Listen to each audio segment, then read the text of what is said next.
My dear brothers and sisters, today something happened that shook my heart in ways I did not expect.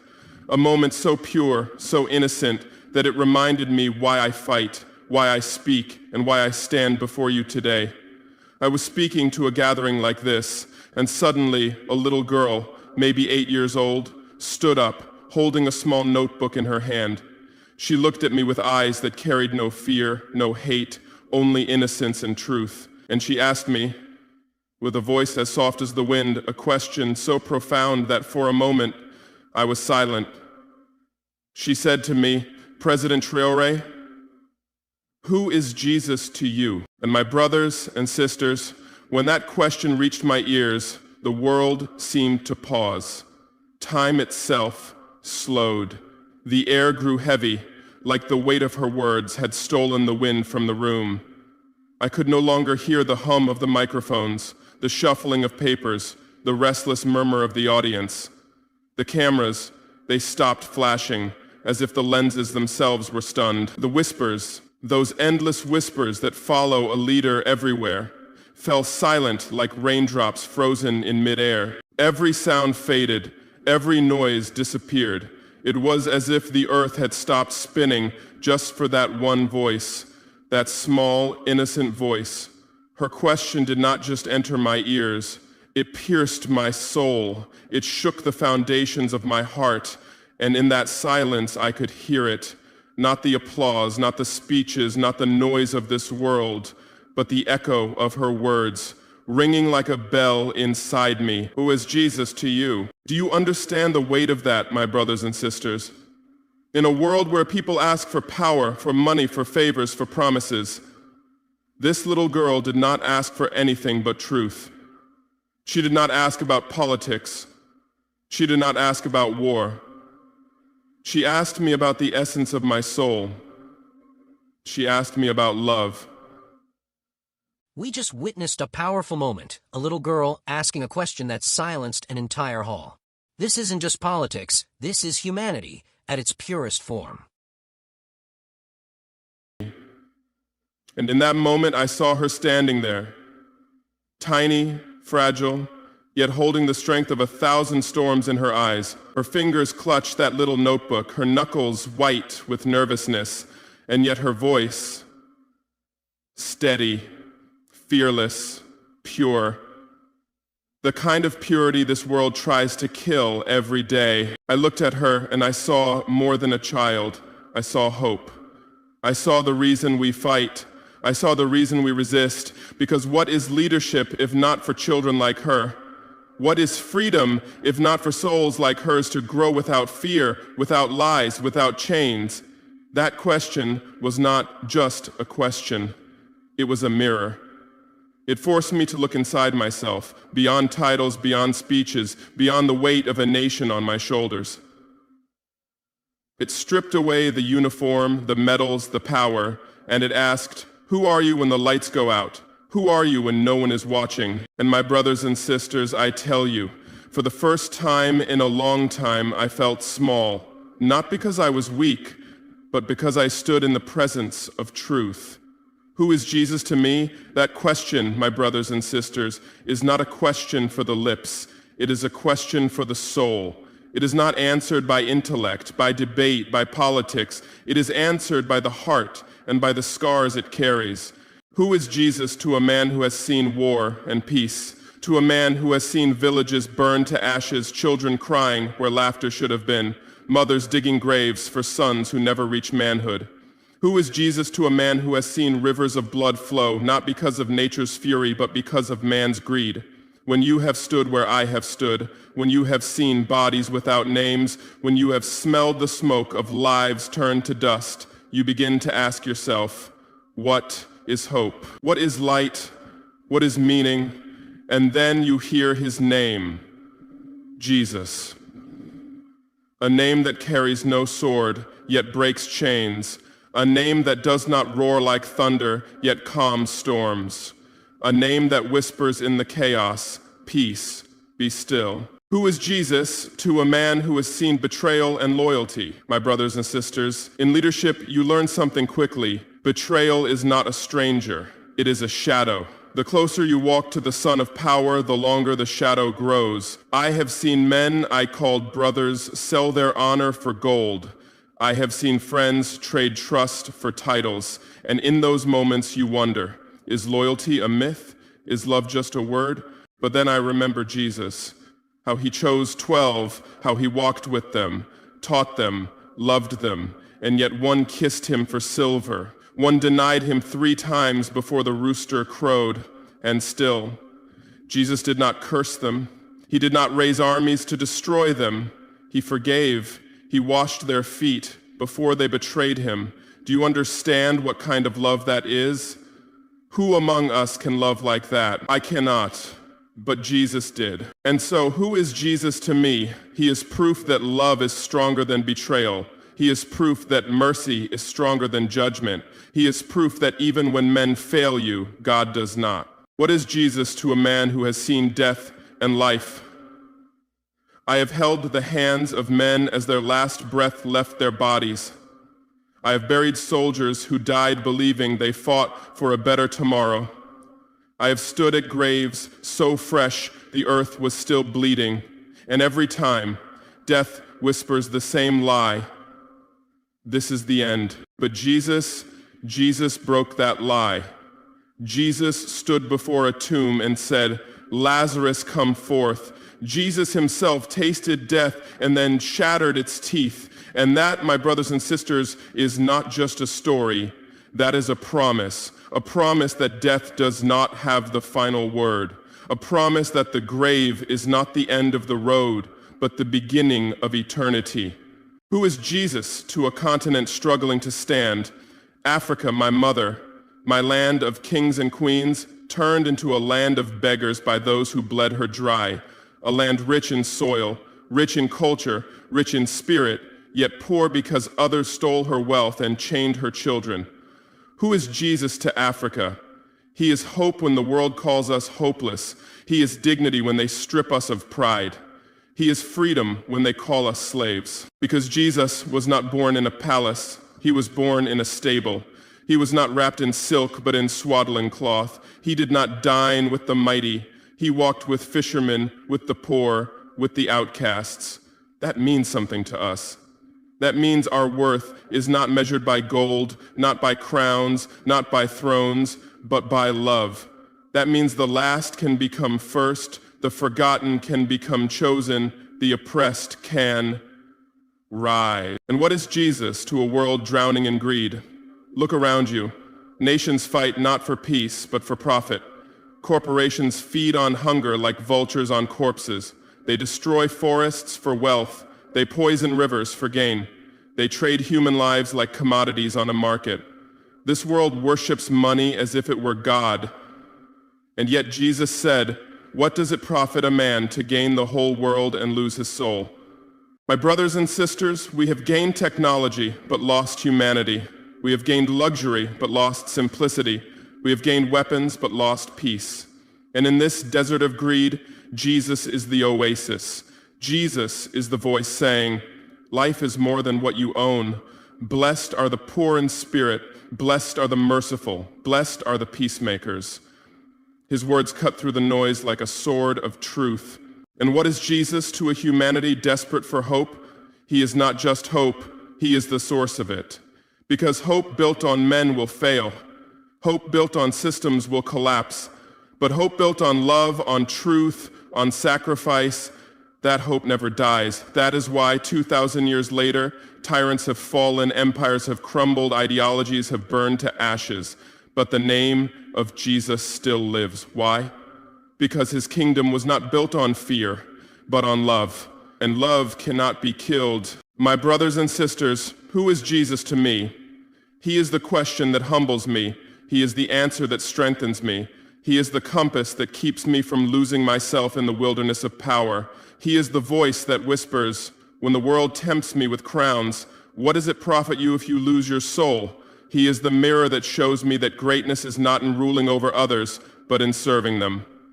And so when you ask me, who is Jesus? I tell you this, he is the friend who stays when the world walks away. He is the king who wears no crown of gold, yet commands the loyalty of hearts across centuries. He is the shepherd who leaves the 99 to find the one lost sheep. He is the truth that cannot be bribed, the light that darkness cannot extinguish, the love that hate cannot kill. That, my brothers and sisters, is Jesus to me. And I pray one day he will be that to you too. I looked into that little girl's eyes, and I saw something rare in this world. I saw a thirst for truth. I saw a longing for love. And I knew that my answer could not be political. It could not be diplomatic. It had to be human. It had to be real. So I smiled at her and I said, "My child, Jesus is the breath of mercy in a suffocating world. Jesus is the light that shines even when the sun refuses to rise. Jesus is love in a world drowning in hate. Jesus is the friend who does not betray, the teacher who does not mislead, the healer who does not charge, the king who does not enslave." And I saw her eyes widen, like the stars were dancing inside them. And I continued. I said, "You know why Jesus is loved by billions? It is not because he ruled armies. It is not because he built palaces. It is not because he sat on golden thrones. No. Jesus never wore a crown of gold, he wore a crown of thorns. He never rode on chariots of silver. He walked on dusty roads with bare feet. He never conquered nations with swords. He conquered hearts with kindness. He did not come to take, he came to give. Love, forgiveness, hope, and salvation." And as I spoke those words, the hall grew silent. I could feel the weight of his name settling on every soul in that place. I told that little girl, "My daughter, in this world, power is measured by how many kneel before you. But Jesus, his power was measured by how many he lifted up. Kings of this world sit on high thrones so no one can touch them. But Jesus, he walked among the poor, touched the untouchable, healed the broken. Tell me, what leader do you know who washes the feet of his followers? What king lays down his..." The message is clear. Crowns, thrones, and empires may fade, but the truth of love and the name of Jesus still stand unshaken through centuries. Not for empire, but out of love. And then I looked at the people in that room and I said, "Do you understand the meaning of that? Do you see why, 2,000 years later, his name still shakes the earth? Because love, real love, does not die. Truth does not die. Mercy does not die. Empires fall, crowns rust, weapons turn to dust, but the name of Jesus still lives, still heals, still forgives." My brothers and sisters, listen to me. We live in a world where men kill in the name of power, where they build walls instead of bridges, where they exploit the weak and call it politics. But Jesus, he gave his life for the weak. He broke walls of hate. He said, "Let the little children come to me." Do you understand the depth of that? He opened his arms to the smallest, the poorest, the forgotten. He saw value where others saw nothing. And I said to that girl, "Do you know why your question matters? Because the world has forgotten love, the world has forgotten mercy, but Jesus is the reminder. He is the voice that whispers to our hearts when we are lost." He says, "Forgive them, for they know not what they do."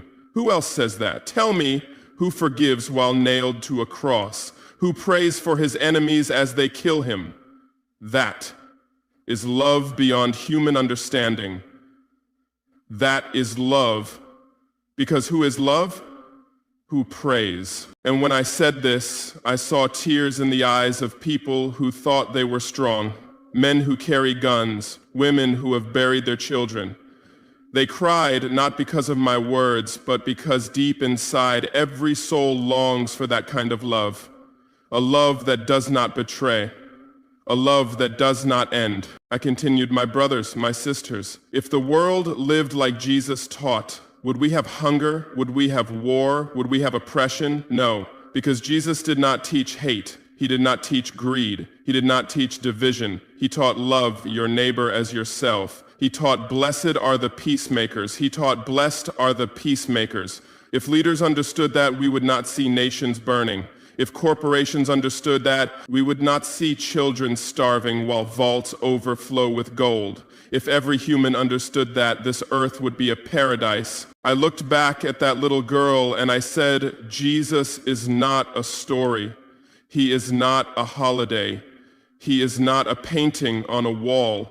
He is life.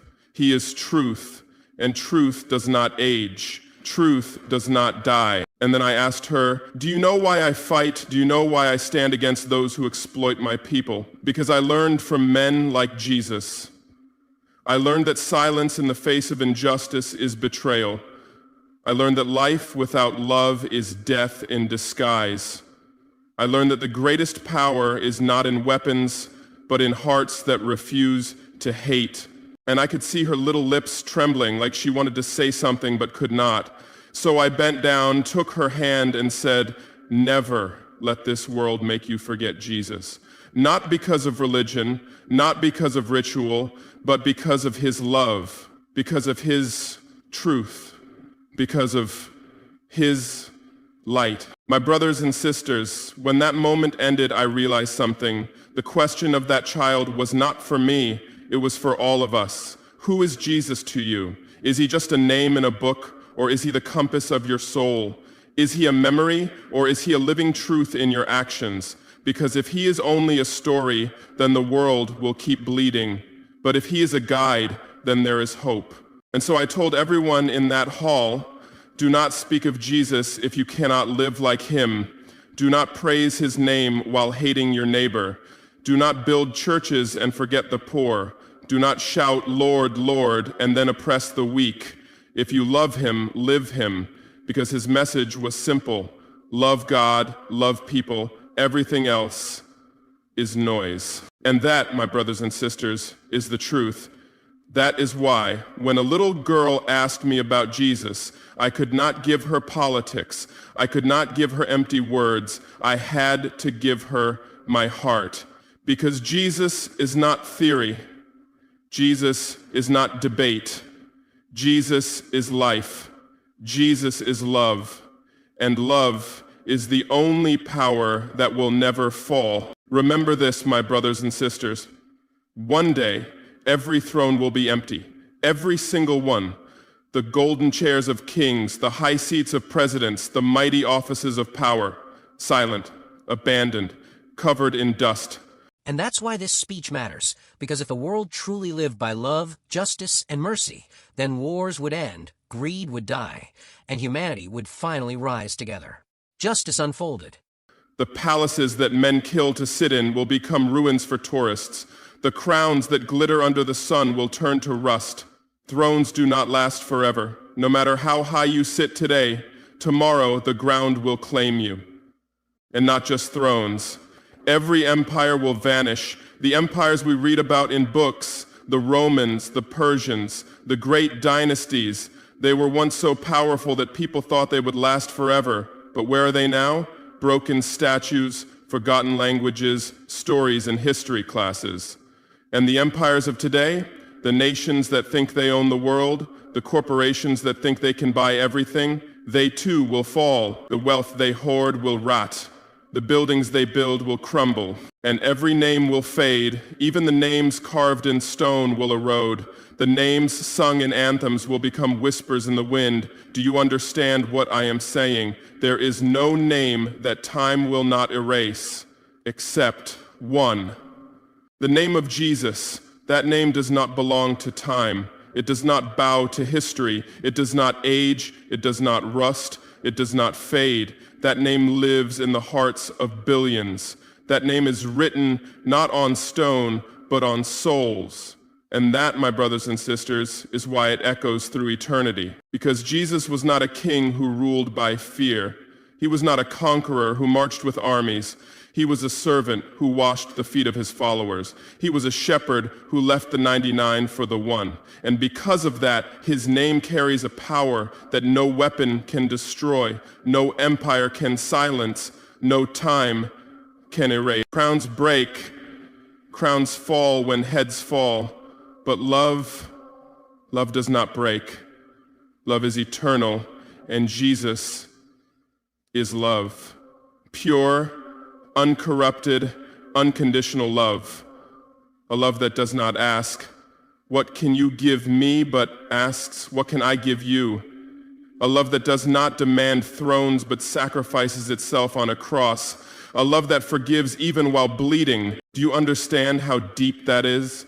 This world builds monuments of stone, but they crack. It writes laws, but they change. It builds nations, but they collapse. Yet the simple words of Jesus, "Love one another," have outlived every kingdom, every dynasty, every crown, and they will outlive every empire still standing today. So when you walk out of here, remember this truth. Do not chase crowns, do not worship empires, do not sell your soul for a name in the sand, because the sand will blow away, the sea will wash it, the earth will swallow it, but build your life on love, because love is eternal. And when you do, you will find Jesus, because Jesus and love are one. One day, the earth will be silent. The voices of kings, the boasts of tyrants, the slogans of politicians, they will all be gone. But one voice will still echo in the hearts of men. "Come to me, all you who are weary and burdened, and I will give you rest." That voice will never die. That, my brothers and sisters, is why we stand. That is why we fight for justice. Not because we crave power, but because we believe in love. And love, real love, cannot lose. It cannot die. It cannot break. Because crowns break, empires break, names break, but love does not. And Jesus is love. So my brothers and sisters, let us live like that. Let us fight for justice like that. Let us fight for justice like that. Let us raise our children like that.